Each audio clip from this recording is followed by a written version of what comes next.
Este podcast está disponível no Spotify e YouTube Music e é um oferecimento de Cisagro, inteligência e tecnologia para o agronegócio.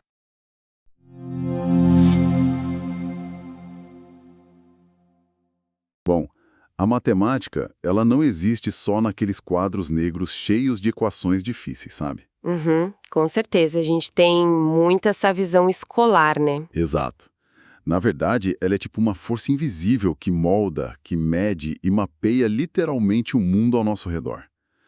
Cada vez que um aplicativo de transporte traça uma rota fugindo do engarrafamento, ou, sei lá, quando um satélite monitora o avanço do desmatamento numa floresta. Tem muita coisa acontecendo ali atrás. É uma verdadeira sinfonia de cálculos rodando nos bastidores. É uma engrenagem oculta mesmo, rodando o tempo todo.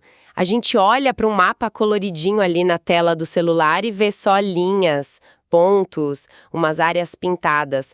Mas o que sustenta aquela imagem amigável é uma estrutura matemática absurdamente complexa e fascinante ao mesmo tempo.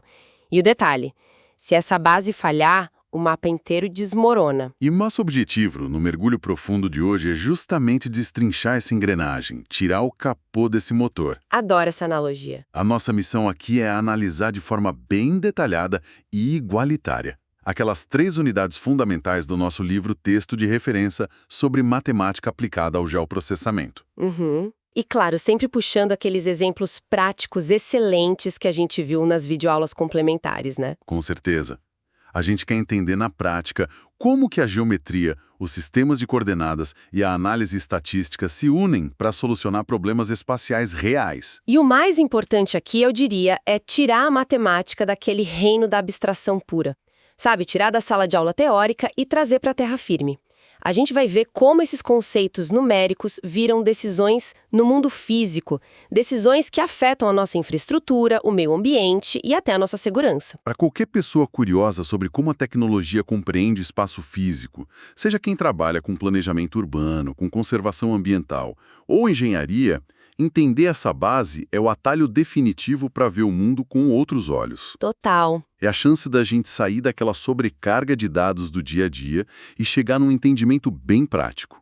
E a melhor forma da gente começar a entender tudo isso é literalmente olhando para o chão, entendendo o terreno mesmo. Porque, pensa bem, antes de podermos localizar qualquer coisa no planeta, a gente precisa conseguir representar as formas, as dimensões e as proporções desse espaço. Certo, então, vamos desempacotar isso. É a unidade 1 do nosso material.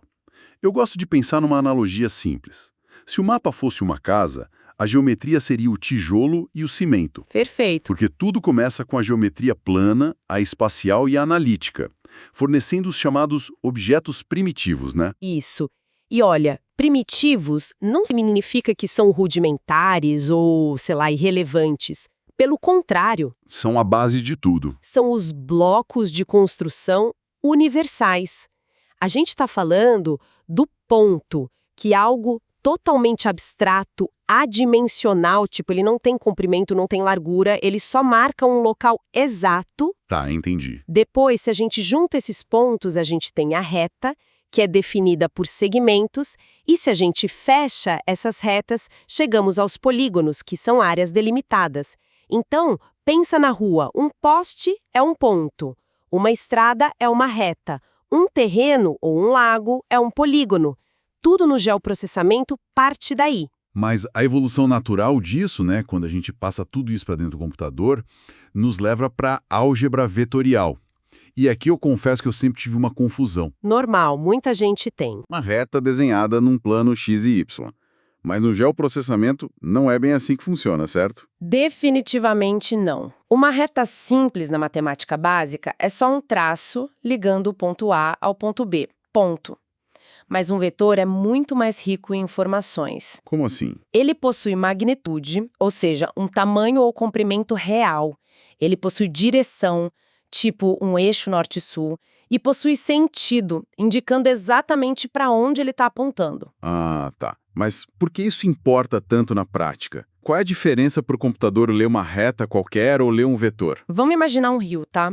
Se o Sistema de Informação Geográfica, o SIG, desenha só uma linha azul, É só um gráfico, é tinta na tela. Um desenho, claro. Mas se o rio é um vetor, o sistema entende a magnitude que seria a extensão do rio. Ele entende a direção e, principalmente, o sentido. Ou seja, ele sabe exatamente de onde a água vem e para onde ela flui. O computador lê um fluxo dinâmico, não uma pintura estática. Caramba, isso muda tudo. Muda. Isso permite que um analista calcule, por exemplo, o que aconteceria se um produto tóxico fosse despejado num ponto específico. O sistema sabe para onde esse poluente vai descer, porque o vetor diz a ele o sentido da correnteza. Sensacional. Faz muito mais sentido agora, vendo por esse lado prático. E dentro dessa mesma fundação matemática das formas, a gente chega na trigonometria. Ah, os clássicos, né? Sim, os clássicos senos, cossenos e tangentes que muita gente lá no colégio achou que nunca mais ia ver na vida. E como ver? Pois é. Mas aqui entra uma provocação minha. Se os computadores de hoje rodam aqueles softwares pesadíssimos que fazem milhões de cálculos por segundo, por que um analista de geoprocessamento ainda precisa esquentar a cabeça com triângulos e senos? Tipo, o programa não faz isso sozinho? Olha, é uma ótima provocação. E muita gente realmente pensa assim. O computador executa a conta, sim, com uma velocidade que a gente nem imagina. Mas o profissional humano precisa conhecer o raciocínio matemático para poder escolher a técnica correta lá no menu do software. E principalmente para saber se a máquina não está entregando um resultado absurdo por causa de um dado mal inserido. Faz sentido. Pense na topografia real, lá no trabalho de campo. Onde a teoria encontra a lama, né? Exato, bem isso. Na topografia, o profissional frequentemente precisa calcular umas distâncias que são fisicamente inacessíveis. Como assim? Imagina que você tenha necessidade de medir a largura exata de um rio muito caudaloso, muito forte, para aplicar uma lei ambiental daquelas áreas de preservação permanente. A famosa mata ciliar. Certo, para saber até onde não pode construir. Isso. A lei exige uma faixa de proteção baseada na largura do rio e na inclinação ali da margem. Mas não dá para o cara atravessar aquele rio perigoso nadando com uma fita métrica na mão, né? Não seria uma boa ideia. Então, como eles resolvem isso? Usando trigonometria pura, lá das aulas do colégio. O topógrafo mede uma linha base no lado do rio onde ele já está, que é um terreno seguro e acessível. Depois, com o equipamento, ele mede os ângulos dessa linha base até uma árvore bem específica lá na margem oposta. Ah, ele cria um triângulo. Exatamente. Com uma distância que ele conhece e 2 ângulos medidos, a matemática forma um triângulo imaginário flutuando ali sobre a água. E aí, aplicando a lei dos senos, o profissional descobre a largura exata do rio sem nem molhar o sapato. E os vídeos que a gente analisou focam muito nisso. Sem dominar esse conceito matemático, é impossível garantir que essa demarcação de área de preservação tenha precisão e, mais importante, validade legal perante um juiz. Nossa, impressionante mesmo. A trigonometria é o que garante que a lei seja aplicada no espaço físico. Bom, agora a gente já entende as formas, sabemos como medir, sabemos como representar rios usando vetores e os terrenos usando polígonos, mas aí, indo para a unidade 2 do material, surge o próximo desafio lógico. Que é onde colocar isso tudo, né? Isso. Como é que a gente cola essas formas numa posição exata no globo terrestre? Essa é a grande transição da unidade 1 para a unidade 2. Se a geometria nos dá o objeto, os sistemas de coordenadas nos dão o onde. O endereço absoluto da coisa. E o material deixa bem claro que existe uma diferença monumental entre as coordenadas cartesianas e as coordenadas geográficas. Porque as cartesianas atuam num plano bidimensional clássico, sabe? Aquele eixo x e y bem retinho no papel. Sim, o clássico plano cartesiano. Mas as coordenadas geográficas usam aquelas linhas curvas de latitude e longitude. E aqui é que a coisa fica realmente interessante. Porque, pensa bem, desenhar um plano x e y num papel sulfite é fácil. Mas a Terra não é uma folha de papel. Longe disso. Ela é redonda, ela é achatada nos polos, ela é cheia de montanhas, vales, buracos e irregularidades. Como é que a gente encaixa um sistema que é reto ou plano numa esfera toda imperfeita? Essa sua pergunta resume a maior dor de cabeça e, ao mesmo tempo, o maior triunfo de uma área chamada geodésia. Espera, pausa rápida para quem está ouvindo. Geodésia, o que é isso na prática para quem não é engenheiro cartógrafo? De forma bem simples, a geodésia é a ciência dedicada a medir e representar a forma exata da Terra e o campo de gravidade dela. Porque a Terra, ela não é uma esfera perfeita, tipo uma bola de bilhar lisinha, sabe? Ela parece mais uma batata toda amassada. Uma batata amassada espacial. É. Cheia de relevos, a gente chama essa forma real de geóide. E como é muito difícil fazer conta matemática em cima de uma batata irregular, a geodésia cria um modelo matemático suave chamado elipsoide. Esse elipsoide tenta imitar a forma dessa batata o mais próximo possível, só que de um jeito lisinho, de modo que os computadores consigam fazer os cálculos sobre ela. Ah, entendi. É tipo tentar embrulhar uma batata cheia de calombos com um papel de presente perfeitamente liso e esticado. Ótima analogia, é bem por aí. E para embrulhar essa batata e não se perder, a gente joga uma rede gigante sobre ela. A interseção dos paralelos, que são aquelas linhas horizontais, e dos meridianos, as linhas verticais, criam os endereços únicos. Que é a latitude e a longitude. Exato. Essa rede forma por ordenadas geográficas. Mas tem um problema. Para essa malha toda não ficar deslizando solta em cima da superfície da Terra, a gente precisa de um ponto de ancoragem, um prego que fixe esse modelo matemático lisinho lá no terreno físico real. E é aí que entra a importância crítica de um conceito chamado datum. Datum, o ponto de amarração. Eu já ouvi falar do tal do datum de Imbituba aqui no Brasil. Como é que isso funciona na prática? Ele funciona como a nossa referência absoluta de altitude. Porque, pensa comigo, para garantir que a medição de um terreno lá no interior do Mato Grosso faça sentido em relação a um terreno no litoral de São Paulo, a gente precisa de um ponto zero unificado para todo mundo. Para a régua ser a mesma. Exato. E o Brasil utiliza como datum altimétrico a média dos níveis do mar que foram medidos lá no porto de Imbituba, em Santa Catarina, durante vários anos. A partir daquela maré média, define-se o que é altitude zero para o país inteiro. Caramba! E se não tivesse isso? Se não tivesse isso, a nossa rede de coordenadas ia flutuar, ia ficar bagunçada. O que um engenheiro chama de 100 metros de altitude lá em Minas Gerais ia ser completamente diferente do que é 100 metros na Bahia. Ia ser um caos na engenharia. Isso nos leva a uma questão muito prática que os vídeos debatem bastante, que é a evolução desses sistemas com o tempo. A gente ouve muito falar da mudança para o sistema Sirgas 2000. Sim, super importante. Mas eu confesso que, como usuário leigo de tecnologia, eu sempre assumi que o GPS do meu celular ou do meu carro atualizava essas coisas todas automaticamente na nuvem.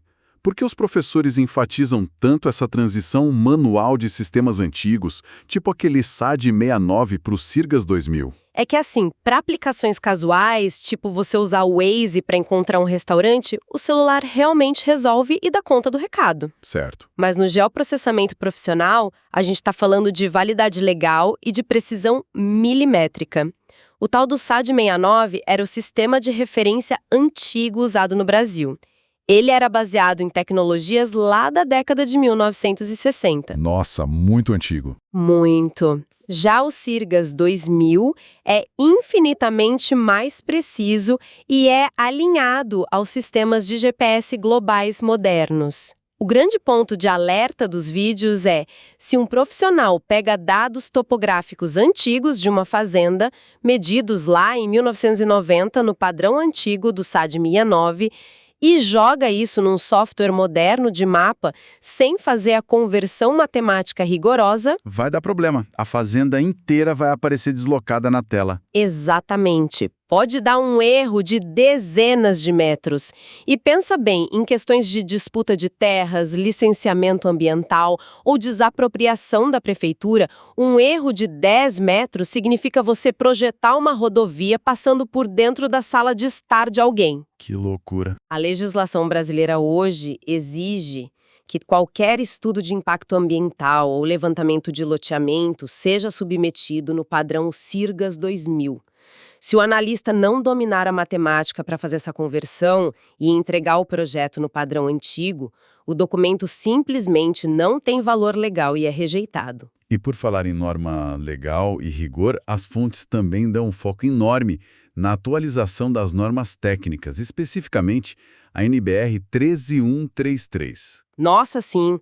Essa norma é a espinha dorsal dos chamados levantamentos planimétricos. Para ficar claro para todo mundo, levantamento planimétrico seria, de forma simples, o ato do topógrafo ir a campo, medir o tamanho e as fronteiras planas de um terreno, certo? O comprimento e a largura, sem se preocupar tanto com a altura ou relevo nesse momento. Perfeito, é a representação bidimensional ali da área. E essa NBR 13133, ela estabelece as regras de como esse serviço deve ser feito. E o pulo do gato é que ela teve uma atualização super importante em 2021. Ah, é recente. Bem recente.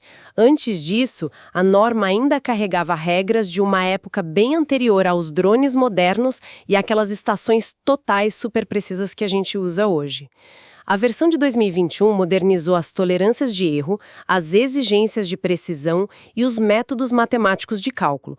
Por isso, os professores frisam tanto: usar regras da versão antiga dessa norma pode invalidar um projeto milionário na prefeitura. É o rigor matemático literalmente virando uma lei técnica que não perdoa erros. E olha, só para não deixarmos escapar um detalhe fascinante que está na unidade 2 sobre como localizar as coisas no espaço. As coordenadas polares. Isso.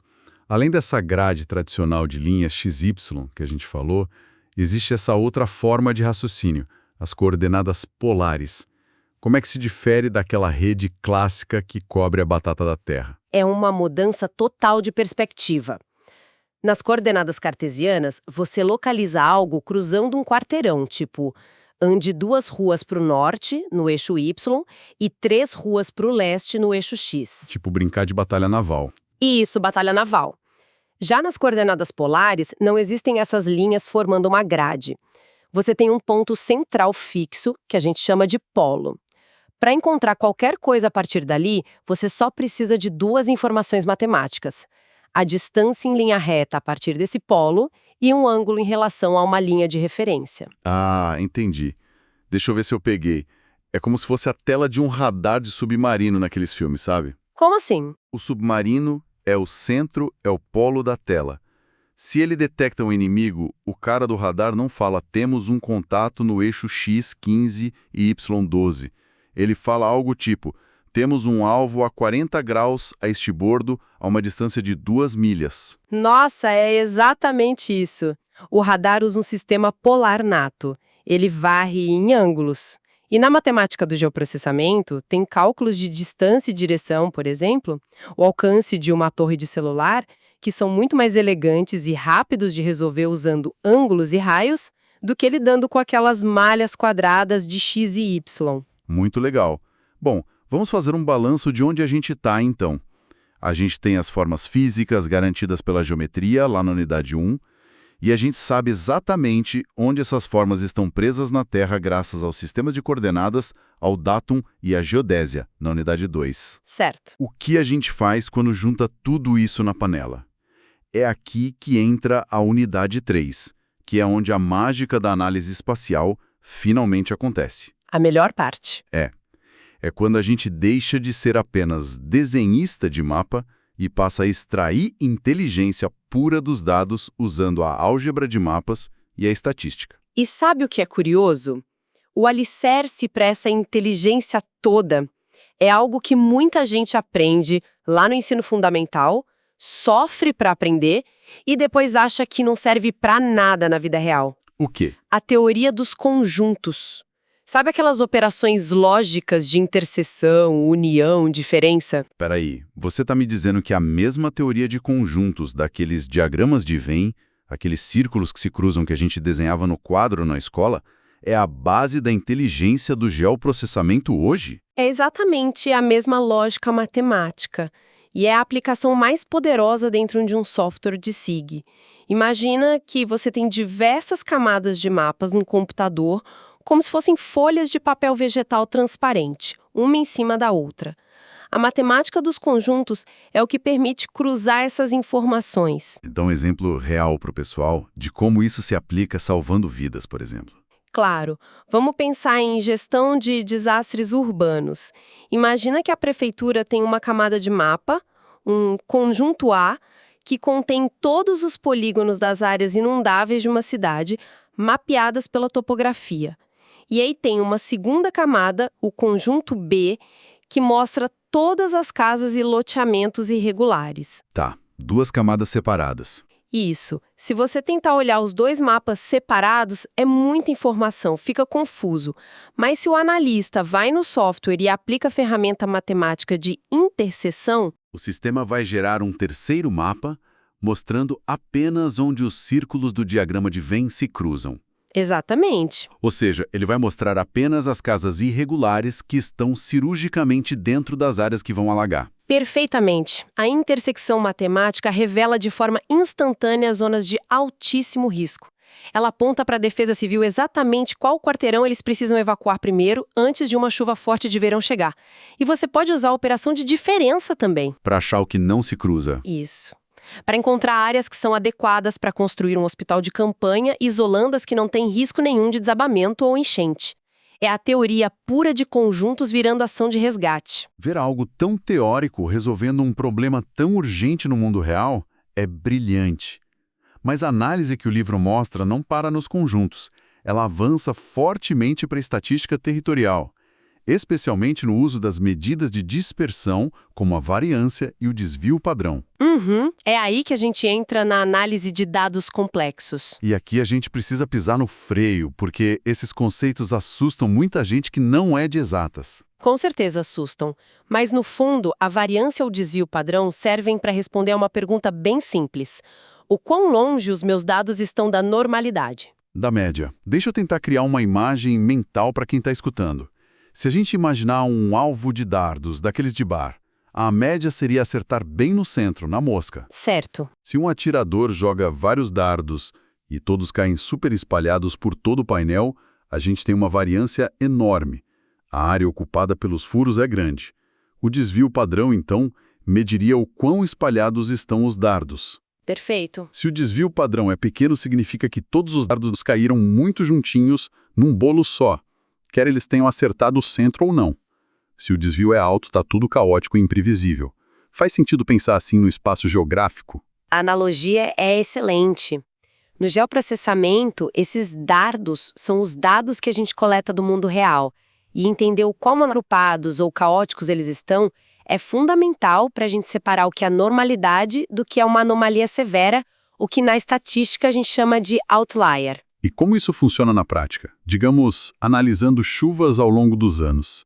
O livro cita bem isso. Bom, se você analisar o histórico diário de chuvas de uma bacia hidrográfica durante 20 anos, você vai ter uma média, digamos, 100 milímetros de chuva por mês. Se o cálculo matemático apontar um desvio padrão baixinho, significa que a chuva quase sempre fica ali perto, entre 90 e 110 milímetros. Ou seja, há uma regularidade climática enorme, o agricultor pode plantar tranquilo que vai chover mais ou menos aquilo. Isso. Mas se o desvio padrão calculado for altíssimo, significa que o clima é totalmente caótico. Tem ano que chove 10 milímetros e causa uma seca terrível, e tem ano que chove 200 e inunda a cidade toda. O que muda totalmente a forma como a prefeitura vai planejar os bueiros e as defesas civis. Exato. E se no município que sempre teve um baixo desvio padrão, de repente cai uma tempestade que foge completamente daquela curva comportada, o analista bate o olho e sabe imediatamente, graças à estatística, que não foi uma chuva comum. Foi um evento extremo que exige estudos especiais, ou talvez até indica que o pluviômetro lá no campo quebrou e registrou um dado falso. Ah, serve para achar erro também. Com certeza. A estatística purifica e valida a geografia. Incrível. E as aplicações disso parecem não ter fim. Dá para sair da chuva e ir para a segurança pública, por exemplo. Como é que a cartografia temática e a polícia utilizam esse tal de desvio padrão para mapear crimes? A mesma lógica. Ela é aplicada nas chamadas manchas criminais. Imagina que um bairro tenha uma média de, digamos, pequenos furtos ao longo do ano com um desvio padrão baixo. A situação, embora seja ruim, está estabilizada e previsível, né? Isso. As patrulhas podem atuar numa rotina normal, mas de repente o desvio padrão atinge valores absurdos em uma semana específica, em uma rua específica. A matemática pisca um alerta e sinaliza que não é uma oscilação comum. Tem algo novo acontecendo ali. Sim, há uma nova dinâmica ali. Talvez uma nova quadrilha operando no bairro, e isso aparece no mapa como uma anomalia gritante. O comando da polícia bate o olho no mapa e pode deslocar as viaturas imediatamente antes que aquele problema se espalhe. E teve um outro exemplo urgente que a gente leu, que prova o poder dessas análises estatísticas espaciais, que foi a pandemia de Covid-19, né? Nossa, sim. Talvez seja o maior exemplo recente de como isso salva vidas em massa. Durante a pandemia, não bastava o governo saber quantas pessoas no total estavam doentes. O prefeito precisava saber onde elas estavam e para onde o vírus estava migrando. Para poder agir no local certo. Exato. E a matemática espacial cruzou dados de postos de saúde, hospitais e até mesmo análise da concentração do vírus que encontravam nos efluentes de esgoto de diferentes bairros. Espera, ou seja, eles usaram a teoria dos conjuntos lá da unidade 3 para cruzar o mapa de infraestrutura de esgoto com o mapa de densidade populacional e o desvio padrão para encontrar os picos anormais de contágio? Exatamente isso. Foi assim que eles criaram aqueles famosos mapas probabilísticos de calor que a gente via no jornal, onde a variância mostrava que os casos não eram só azares isolados, mas que formavam um agrupamento estatístico forte. Um cluster, né? Isso, um cluster. O poder público via isso e sabia que aquele bairro específico precisava de medidas de distanciamento muito mais rígidas e urgentes, enquanto que um bairro lá do outro lado da cidade, com desvio padrão nulo, não precisava parar o comércio da mesma forma. O mapa literalmente deixou de ser um pedaço de papel com linhas e virou um instrumento de sobrevivência em tempo real. Foi um divisor de águas. Sem a estatística para dar esse contexto todo, o prefeito ia olhar para o mapa e ia ver só um monte de pontinhos vermelhos espalhados, sem conseguir interpretar qual era a gravidade real de nenhum deles. A estatística traz a ordem para dentro do caos espacial. Que baita conclusão. Bom, então, para amarrar tudo que a gente conversou nesse mergulho de hoje e conectar todas as pontas do material, a nossa grande conclusão é que nós começamos lá do básico na unidade 1, no ponto e na linha, construindo polígonos que representam os terrenos e vetores com direção que representam os rios. Depois, na unidade 2, a gente pegou toda essa geometria primitiva e fomos capazes de prendê-la com uma precisão absurda num planeta que é imperfeito e curvo. A nossa batata espacial. A batata espacial. E tudo isso graças à rede de coordenadas, à geodésia e aos parâmetros legais e super rígidos do CIRGAS 2000. E da NBR 13133? Bem lembrado. E por fim, na unidade 3, a gente pegou toda essa localização certinha e injetou inteligência, sobrepondo camadas como num diagrama de Venn gigante para encontrar zonas de risco de enchente e usando o desvio padrão para caçar anomalias climáticas ou picos de crimes. É muito bonito ver tudo isso se encaixando. E acho que tudo isso nos mostra que o geoprocessamento é, na sua essência, a representação visual de milhares de variáveis matemáticas operando em total harmonia. E contrariando o que muita gente pensa quando abre um livro cheio de fórmulas, a matemática não vem para complicar a geografia. Ela é, na verdade, o idioma oculto que torna toda essa tecnologia possível de existir.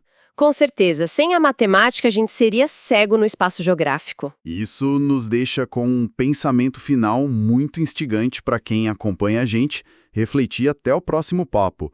Porque hoje a gente já depende inteiramente dessas medições e sobreposições matemáticas, né? 100%. Mas com a explosão da inteligência artificial generativa agora, que está engolindo bancos de dados cada vez maiores, será que num futuro muito próximo, se a gente cruzar essa IA com esses modelos robustos de variância e desvio padrão espacial, os nossos mapas vão deixar de apenas mostrar o que já existe ou o que já aconteceu? Essa é a pergunta de $1 milhão. Chegará o dia em que o geoprocessamento vai conseguir prever exata e visualmente o surgimento de uma enchente avassaladora, o nascimento de um novo polo urbano desordenado ou até a expansão de uma seca temporal? Renderizando essas mudanças. Renderizando na tela, na superfície da Terra, antes mesmo que a primeira gota de chuva caia ou que a primeira árvore seja cortada. Olha, Essa é, sem dúvida, a grande fronteira que a gente tem pela frente. A matemática já atua como a força que molda e entende o nosso presente no espaço. Prever visualmente o futuro geográfico é apenas a resolução lógica da nossa próxima equação. Este podcast está disponível no Spotify e YouTube Music e é um oferecimento de Cisagron, inteligência e tecnologia para o agronegócio.